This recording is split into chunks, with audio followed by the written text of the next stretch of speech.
Naam, wiki ijayo itakuwa ndio mara ya mwisho shirika la chakula ulimwenguni yani WFP litasambaza 40% ya chakula kwa kambi za wakimbizi. Baada ya hapo WFP itasambaza tena 20% mwezi Juni, kisha wakimbizi katika kambi hizo kusalia na matumaini pekee.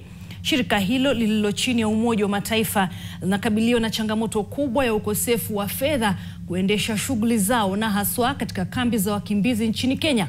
Hata hivyo, imeripotiwa kwamba huenda athari zake zikawa zaidi ya kambi za wakimbizi tu.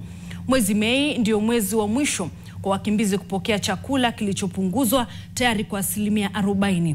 Kuanzia mwezi Juni mwaka huu, wakimbizi watapokea 20% pekee ya chakula, kisha iwapo hali haitabadilika basi watasalia bila bilashi. Tatizo hili ni tatizo sio tu kwa jamii katika kambi za wakimbizi, ila pia kwa maafisa wa usalama, jamii inayotegemea biashara ndani ya kambi hizo na wafanya biashara wa ndani kwa ndani watakaoathirika kutokana na kukosekana kwa hela. Kati ya mwezi Aprili na Juni, huduma za shirika hili zinatarajiwa kuathirika zaidi, huku zaidi ya watu milioni 2.8 wakitarajiwa kuwa katika hali mbovu.